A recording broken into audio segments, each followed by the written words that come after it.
जब हमें किसी का ऑर्डर प्लेस करना होता है किसी की प्रोफाइल पर, तो सबसे पहले हम यहाँ कार्ट पे जाते हैं। पहले हम प्रोडक्ट चूज़ करते हैं। जैसे ही हम प्रोडक्ट चूज़ करेंगे तो हमें डिलीवर करने का ऑप्शन पूछेगा। तो हम यहाँ पर, अगर हमें पिन कोड पता है तो हम यहाँ पर पिन कोड डाल देते हैं और यहाँ पर हम सबमिट कर देते हैं। जैसे ही हम सबमिट कर देते हैं तो जो पहला प्रोडक्ट हमने सेलेक्ट किया था वो कार्ट में ऐड हो जाता है और अब हमें दूसरा जो भी प्रोडक्ट हम उसके साथ ऐड करना चाहते हैं वो ऐड हो जाता है।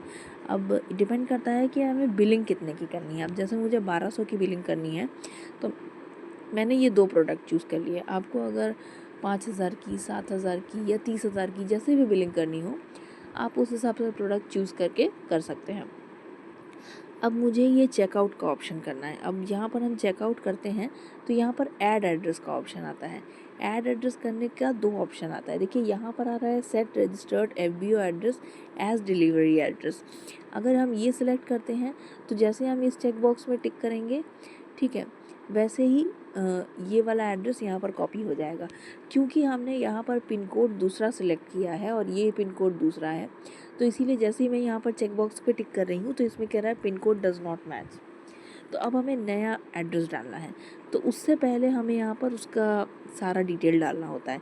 यहाँ पर कंसाइन का मोबाइल नंबर डालना है, मतलब जिसके लिए हम ऑर्डर प्लेस कर रहे हैं उसका मोबाइल नंबर डालना होगा। यहाँ हम उसका मोबाइल नंबर डाल देते हैं। अब यहाँ पर कंसाइनी का नेम, मतलब जिसके लिए हम ऑर्डर प्लेस कर रहे हैं उसका नाम, यहाँ हमने नाम डाल दिया। अब यहाँ पर उसका हाउस नंबर वगैरह मांग रहा है कि हाउस नंबर, बिल्डिंग नेम जो भी है वो मुझे डाल। यहाँ हमने उसका एड्रेस कॉपी कर लिया था और ये हमने यहाँ पर पेस्ट कर दिया है। जो भी स्पेस वगैरह होते हैं वो हम एडजस्ट कर लेते हैं इसमें, जिससे कि एड्रेस सही दिखे, सही लगे।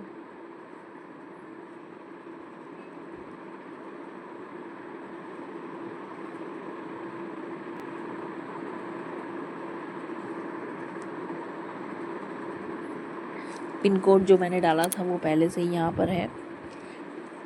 स्टेट इनका पंजाब लगता है, एरिया मोहाली लगता है। अब ऑल्टरनेटिव कॉन्टैक्ट नंबर अब अगर आपके पास है तो दे दीजिए, नहीं है तो कोई दिक्कत नहीं है। ईमेल आईडी अगर आप डालना चाहते हैं तो वो भी आप डाल। ये आपको ईमेल आईडी उनका डालना है जिनका ये प्रोडक्ट, जिनके नाम पर आप डिलीवर कर रहे हैं।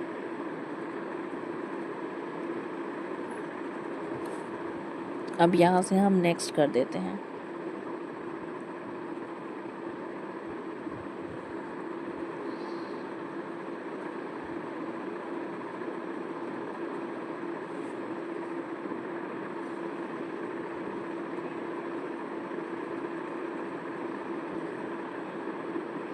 ये नेक्स्ट कर दिया। अब ये बिलिंग का इंटरफेस हमारे पास खुलकर आ गया है। अब हम जिस भी मोड से पेमेंट करना चाहें, बेसिकली हमें पेटीएम, यूपीआई से अगर पेमेंट करना चाहते हैं डेबिट क्रेडिट कार्ड से, तो ये वाला ऑप्शन हमें चूज़ करना होता है पेटीएम का। ठीक है, तो अब मेक पेमेंट करेंगे। मेक पेमेंट के बाद ऑप्शन आता है पेमेंट करने का।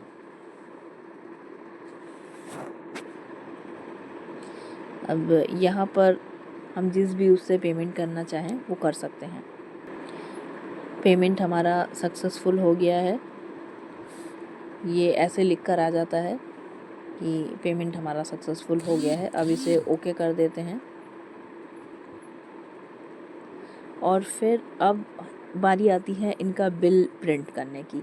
तो बिल के लिए हम यहाँ पर वापस से ये जो 3 लाइन्स है यहाँ पर जाते हैं, एलो स्टोर पर जाते हैं, माई ऑर्डर हिस्ट्री पर जाते हैं और ऑल पर क्लिक करते हैं। ऑल पर क्लिक करने के बाद यहाँ पर इनवॉइस का ऑप्शन पहले से ही सिलेक्ट आता है।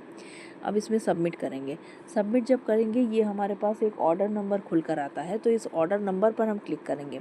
इस ऑर्डर नंबर पर क्लिक करने के बाद ये जो इनवॉइस नंबर आता है ब्लू कलर से प्रिंटेड है, इस पर क्लिक करेंगे। जैसे ही इस पर क्लिक करते हैं तो जो पर्सन है उनका बिल जो है वो खुलकर आ जाता है हमारे सामने।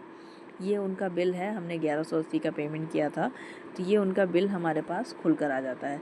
अब इसका हम एक स्क्रीनशॉट लेकर अपने पास सेव कर लेंगे, जिससे कि हम उन्हें आगे ट्रांसफ़र कर सकें। स्क्रीनशॉट मैंने ले लिया है।